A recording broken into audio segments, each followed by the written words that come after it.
അസ്സലാമു അലൈക്കും വറഹ്മത്തുള്ളാഹി വബറകാതുഹു. എനിക്ക് ചെറിയ ഒന്ന് രണ്ട് ചോദ്യമാണ്, ചെറുതാണ്. ഒന്ന്, ഇപ്പോൾ കേനവും വിസ്ഡവും തമ്മിലുള്ള എന്താണ് വ്യത്യാസം എന്ന് ഒരാൾ ചോദിച്ചാൽ കൃത്യമായിട്ട് ചെറിയ രൂപത്തിലെങ്കിലും അവർക്ക് വിവരിച്ചു കൊടുക്കാൻ പലർക്കും അറിയുന്നില്ല എന്ന് പറയാം. അത് എങ്ങനെയാണ് പറഞ്ഞു കൊടുക്കുന്നത്? ഇപ്പോൾ ഉസ്താദ് വളരെ കൃത്യമായിട്ട് തൗഹീദ് ഇവിടെ വിശദീകരിച്ചു, അതിൽ പിന്നെ എന്താണ് വ്യത്യാസം എന്നുള്ളതും വിശദീകരിച്ചു. അപ്പോൾ അതൊരു ഷോർട്ടായിട്ടൊന്ന് പറഞ്ഞു കൊടുക്കേണ്ട രൂപം എന്താണെന്ന്. മറ്റൊന്ന്, പിന്നെ നമ്മുടെ മറ്റൊരു വിഭാഗമാണ് മുജാഹിദ് പ്രസ്ഥാനത്തിലുള്ളത്, ഹദീസ് നിഷേധം കൊണ്ട് വല്ലാതെ പിന്നെ നടക്കുന്ന ആളുകൾ. അപ്പോൾ ഈ വിഷയത്തോടനുബന്ധിച്ച് പറയാൻ കാരണം എന്താ വെച്ചാൽ, ഞാൻ ഇപ്രാവശ്യം നാട്ടിൽ പോയപ്പോൾ എൻ്റെ അമ്മായിയുടെ വീട്ടിൽ പോയി. അവർ മർക്കസ് ദാവയുടെ ആൾക്കാരാണ്. അപ്പോൾ അവരോട് ഈ പിന്നെ സംസം വെള്ളത്തിന് പ്രത്യേകത ഇല്ല, അജുവക്കാരക്ക് പിന്നെ അതായത് 7 എണ്ണം കഴിച്ചാൽ പിന്നെ വിഷം തീണ്ടുകയില്ല എന്നുള്ള ഹദീസിനെ അതിനെക്കുറിച്ച് അത് പിന്നെ സഹീഹല്ല എന്നുള്ള നിലക്ക് സംസാരിക്കുന്നു. അതുപോലെ തന്നെ സിഹറിൻ്റെ വിഷയത്തിൽ പിന്നെ സിഹറിന് തഅ്സീറുള്ള പിന്നെ ഇല്ല എന്നുള്ള വിഷയത്തിൽ അങ്ങനെ ഒരുപാട് വിഷയങ്ങൾ, ഇതൊന്നും അവരുടെ പിന്നെ ആളുകളിലേക്ക് അല്ലെങ്കിൽ അവരുടെ സാധാരണക്കാരായ ആളുകൾക്ക് ഒന്നും അറിയാത്തൊരവസ്ഥ. പണ്ഡിതന്മാരായ ആളുകൾ ഇപ്പോൾ പിന്നെ ഫൈസൽ മൗലവി പല പിന്നെ മുഖാമുഖങ്ങളും അതുപോലെ തന്നെ സംവാദങ്ങളൊക്കെ നമ്മൾ കണ്ടിട്ടുണ്ട്, അബ്ദുൽ മലിക് സലഫിയുടെ. പക്ഷേ ഇതൊക്കെ മുകളിലെ തട്ടിൽ മാത്രം ഒതുങ്ങി നിൽക്കുകയാണ്, അത് താഴെ തട്ടിലേക്ക് എത്താത്തത് കൊണ്ട് ഈ പൊതുജനങ്ങളിലേക്ക് ഇതൊന്നും എത്താൻ എന്താണ് മാർഗം എന്നുകൂടി അറിഞ്ഞാൽ തിരക്കില്ല. ജസാക്കുമുല്ലാഹു ഖൈർ. 2 കാര്യമാണ്. ഒന്ന്, കേനമും വിസ്തുവും തമ്മിലുള്ള അടിസ്ഥാന അഭിപ്രായ വ്യത്യാസങ്ങൾ ചുരുക്കി എങ്ങനെ പറയാമെന്നാണ്.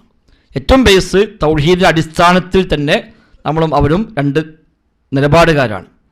നമ്മൾ ഇത്രയും കാലം പറഞ്ഞു വന്ന അടിസ്ഥാന പ്രകാരം അഭൗതികമായ കഴിവ്, കാഴ്ച, കേൾവി, അറിവ് തുടങ്ങിയ എല്ലാം അത് പടച്ച റബ്ബിന് മാത്രമേ ഉള്ളൂ, ഒരു പടപ്പിനുമില്ല, ജിന്നിനുമില്ല, മലക്കിനുമില്ല, മനുഷ്യർക്കുമില്ല, നബിക്കുമില്ല, വലിയനുമില്ല, ആർക്കുമില്ല. സമസ്തക്കാർ പറയുന്നു ഈ കഴിവുകൾ അള്ളാഹു ആർക്കും കൊടുക്കാം, അങ്ങനത്തെ അബോധിക കഴിവ് അല്ലാത്ത കഴിവ് എന്ന് വേർതിരിവേ ഇല്ല, ഏത് കഴിവും ആർക്കും അള്ളാഹു തആല കൊടുത്തേക്കാം എന്ന് സമസ്തക്കാർ പറയുന്നു. എന്നാൽ അബോധികമായ കഴിവ് അള്ളാഹു തആലക്ക് മാത്രം എന്ന് പറയുന്നത് മാറിയിട്ട് ജിന്നിൻ്റെ കഴിവ് അബൗദികമാണ്, ജിന്നിൻ്റെ പ്രവർത്തനം അബൗദികമാണ് എന്നിടത്തേക്ക് ഇപ്പോൾ കേനം എത്തിയിരിക്കുന്നു. ഇതാണ് അടിസ്ഥാനത്തിൽ ഒന്ന്. ഇത് എത്തുന്നതോടുകൂടി സ്വാഭാവികമായും പല വിഷയത്തിലും ഇതിൻ്റെ സ്വാധീനമുണ്ടാവും. ഈ അസ്ല് മാറുമ്പോൾ സ്വാഭാവികമായും ഹദീസ് നിഷേധങ്ങളുടെ അതിലേക്ക് കുറച്ചൊരു ചായും. അതാണ് മർക്കസ് ദാബ നേരത്തെ ചെയ്തത്.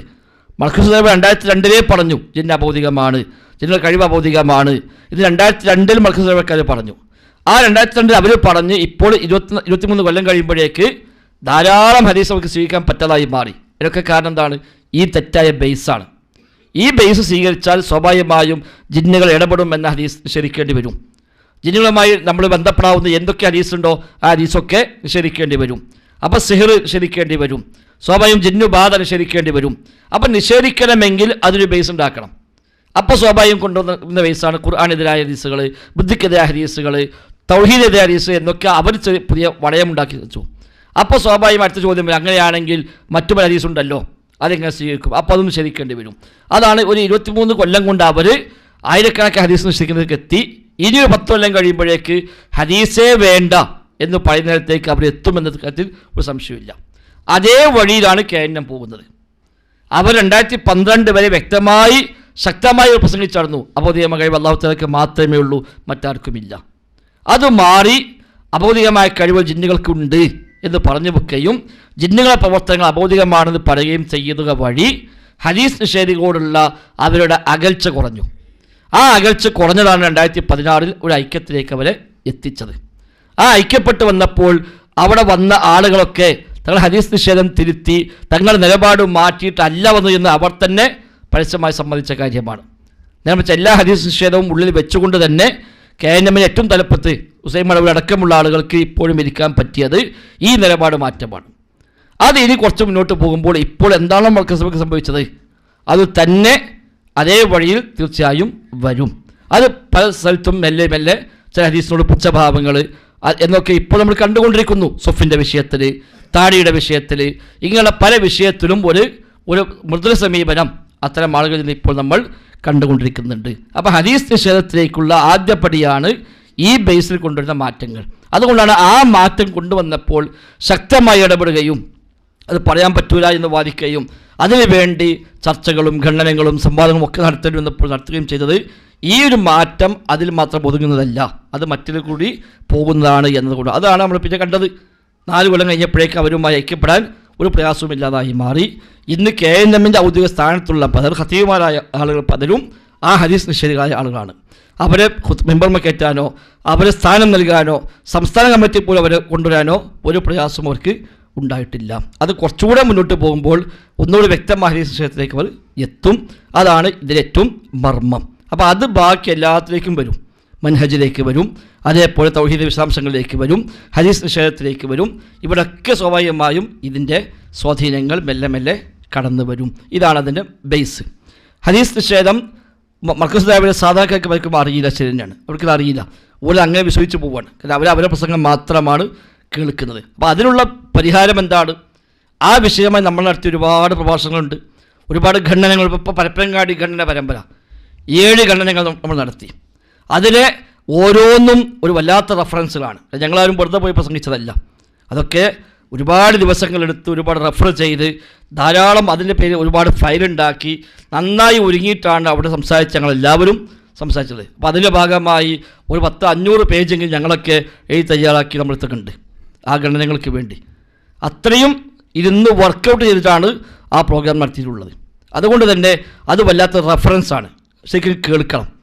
അതിപ്പോൾ സിഹർ വിഷയത്തിൽ നടത്തിയ വാദപ്രതിവാദം, ഡോക്ടർ അബ്ദുൽ മജീദ് മദനിയുമായി നടത്തിയ സംവാദം, അത് കേൾക്കണതാണ്. ഒരു 5-6 മണിക്കൂർ ഉണ്ടെങ്കിലും ശരിക്കും സ്വസ്ഥമായി കേട്ടാൽ ഒരുപാട് ഈ വിഷയത്തിൽ നമുക്ക് വ്യക്തത കിട്ടും. ഇപ്പോൾ ഞാൻ കഴിഞ്ഞ ആഴ്ച പരിചയപ്പെട്ടു, അയാൾ മർക്കസ് ദഅവയുടെ സംസ്ഥാന കൗൺസിലറായിരുന്നു. ആ സിഹർ സംവാദം കേട്ട് അയാൾ മാറി ഇന്നാൾ ബിസ്തമിനെ കൂടെ സജീവമായിട്ട് പ്രവർത്തിക്കുന്നത് ഞാൻ കഴിഞ്ഞപ്പോൾ ഇങ്ങോട്ട് വരുന്നൊരു 4 ദിവസം മുമ്പ് യാദൃശ്ചികമായി അദ്ദേഹത്തെ നമ്മൾ പരിചയപ്പെട്ടു. അതിനുശേഷം പലരും ഒരുപാട് ആളുകൾ അങ്ങനെ നമ്മളുമായിട്ട് ബന്ധപ്പെട്ട് വന്ന ആളുകളുണ്ട്. പക്ഷേ അത് നല്ലൊരു റെഫറൻസാണ്. വെറുതെ ഒരു വാശിക്ക് നടത്തിയ പ്രോഗ്രാം അല്ലാതൊന്നും. ശരിക്കും സിഹർ സംവാദം 3 ദിവസം കൊണ്ട് നമ്മൾ നടത്തിയത്.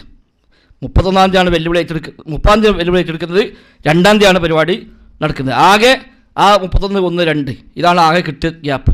എന്നിട്ട് പോലും അത്ര ഭംഗിയായി നടത്താൻ കാരണം നമ്മൾ ആ രംഗത്ത് സഹായിക്കാവുന്ന എല്ലാ ദാഴിമാരെയും വിളിച്ചു കൂട്ടി അവർക്കെല്ലാം വിഷയങ്ങൾ ഡിവൈഡ് ചെയ്ത് കൊടുത്തു, വ്യത്യസ്തമായ കിതാബ് റെഫർ ചെയ്തു, അതെല്ലാം അവരൊക്കെ കൊണ്ടുവന്ന് ഫയലാക്കി വെച്ചു.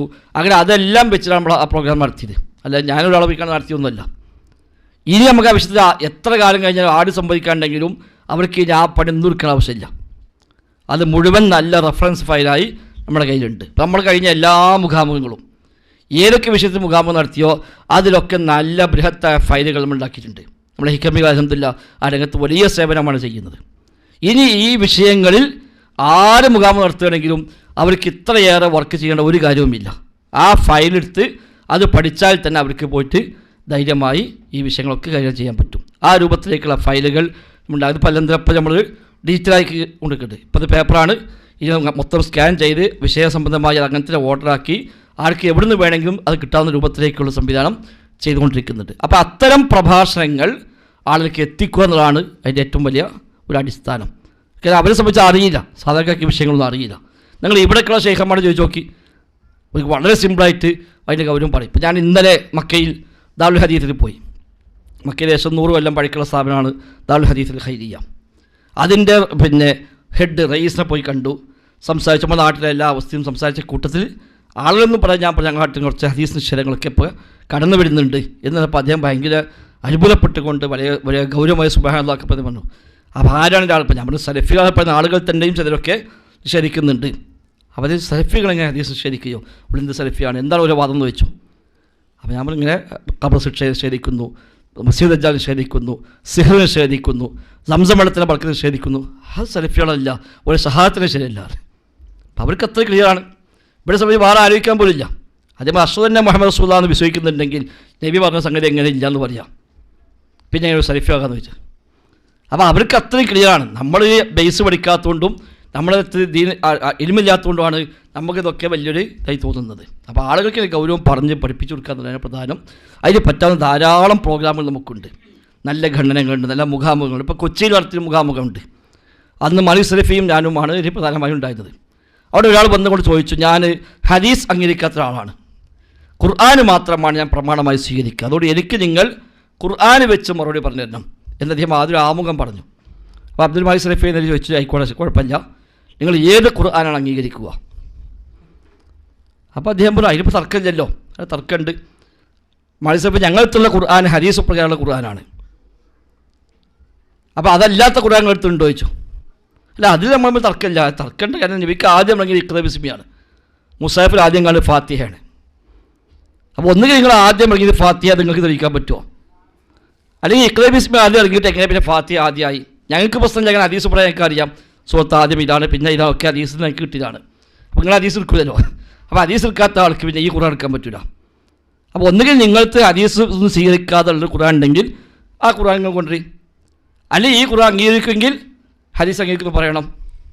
അപ്പോൾ സംഗതി സിമ്പിളാണ്. പിന്നെ മൂപ്പർക്ക് ഇത് പറയേണ്ടി ചെന്ന് പോയി. അപ്പോൾ യഥാർത്ഥത്തിൽ ഹദീസ് എടുക്കാത്തൊരാൾക്ക് ഖുർആൻ എടുക്കാൻ കഴിയില്ല. അത് ഒറ്റ ഹദീസ് തള്ളിയാലും അത് അവിടെ നിൽക്കില്ല, പിന്നെ അങ്ങനെ പോയിക്കൊണ്ടിരിക്കും. അപ്പോൾ ഇത് പുതിയ പുതിയ ചില അസലുകൾ ഉണ്ടാക്കേണ്ടി വരും. അതാണ് മുഅ്തസിലികൾ ചെയ്തത്. മുഅ്തസിലികൾ ആദ്യമേ ഹദീസ് വേണ്ട പറഞ്ഞവരല്ല, അവർക്ക് പറ്റാത്ത, ബുദ്ധിക്ക് യോജിക്കാത്ത ചിലതൊക്കെ ഇങ്ങനെ തള്ളാൻ തുടങ്ങി. അതങ്ങനെ തള്ളി തള്ളി തള്ളിപ്പോയി അവസാനം പിന്നെ മുത്തവാത്തിർ മാത്രമേ അക്കീദക്ക് പറ്റുള്ളൂ എന്ന വാദത്തിലേക്ക് വരെ എത്തി. അങ്ങനെ ധാരാളം ഹദീസ് അവർ നിഷേധിച്ചു. അവസാനം ഹദീസുകൾ തമ്മിൽ വൈരുദ്ധ്യമുണ്ട് സ്ഥാപിക്കാൻ വേണ്ടി മാത്രം കിതാബ് എഴുതിയവർ, അതിൽ അന്നത്തെ അഹ്ലുസുന്നത്ത് പണ്ഡിതന്മാർ മറുപടി എഴുതി. അതേ വഴിയാണ് ഇപ്പോൾ ഇവർ അറിഞ്ഞോ അറിയാതെയോ പോയിക്കൊണ്ടിരിക്കുന്നത്. ആ അപകടം അവരെ പറഞ്ഞ് ബോധ്യപ്പെടുത്താതെ തന്നെയാണ് പ്രധാനം. ഇത്തരം പ്രോഗ്രാമുകൾ കേൾക്കാൻ അവരോടൊന്ന് പ്രേരിപ്പിക്കുക. ഒന്ന് ഏറ്റവും നല്ല റെഫറൻസാണ് പരപ്പനങ്ങാടി ഖണ്ഡനം. പ്രത്യേകിച്ച് പരപ്പനങ്ങാടി 1, 2, 3, 4, 5 ഖണ്ഡനങ്ങൾ വളരെ ബൃഹത്തായ വിഷയങ്ങൾ കൈകാര്യം ചെയ്തു. പിന്നെ മറുഭാഗത്ത് വെറുതെ ഒരു ന്യായം പറയാൻ തുടങ്ങിയപ്പോഴാണ് പിന്നെ അത് നമ്മുടെ കുട്ടികളെ ഏൽപ്പിച്ച് പോയത്. ആദ്യത്തെ 4-5 ഖണ്ഡനങ്ങൾ നന്നായി റെഫർ ചെയ്ത് നല്ല ഒരുങ്ങി തയ്യാറായി നടത്തിയ പ്രോഗ്രാമുകളാണ്. അതെന്നും റെഫറൻസായി ഉപയോഗിക്കാൻ കഴിയും. അതിപ്പോൾ സിഹർ സംവാദം ആവശ്യം നല്ലൊരു റെഫറൻസാണ്. അതേപോലെ മുമ്പിറക്കിയ പുസ്തകങ്ങൾ, ഇപ്പോൾ അമാനി മൗലവിയുടെ നബിചര്യയും ഇസ്ലാമിക ക്ഷേത്രത്തിൻ്റെ സ്ഥാനവും പരപ്പനങ്ങാടി നമ്മൾ വെല്ലുവിളിച്ചല്ലോ. അവരിങ്ങോട്ട് വെല്ലുവിളിച്ചു, ഇതെടുക്കാൻ ധൈര്യമുണ്ടോ, ചിലവ് വഹിക്കാമെന്ന് നമ്മൾ ഏറ്റെടുത്തു. പിന്നെ അത് കണ്ടില്ല. അത് ഇന്നും നമുക്ക് ശരിക്കും നല്ല റെഫറൻസാണ്, ആർക്കും തർക്കമില്ല. നമ്മളെല്ലാ ഭിന്നിപ്പിനും മുമ്പ് ഇറക്കിയ ഗ്രന്ഥമാണ്, അത് ഇപ്പോഴും ലഭ്യമാണ്. മുസ്തഫ സിബാഴിയുടെ പുസ്തകം അമാനി മൗലവി അറബിക്ക് മലയാളത്തിലേക്ക് പരിഭാഷപ്പെടുത്തിയാണ്. നബിചര്യയും ഇസ്ലാമിക ശരീഅത്തിൻ്റെ സ്ഥാനവും. അത് ശരിക്കും വായിച്ചാൽ തന്നെ ഈ പറഞ്ഞ എല്ലാ സംശയവും അതിൽ തീരും. അങ്ങനെയൊക്കെയുള്ള റെഫറൻസിലേക്ക് നമ്മൾ അവരെ എത്തിക്കലാണുള്ള പരിഹാരം. അല്ലാഹു അഅലം.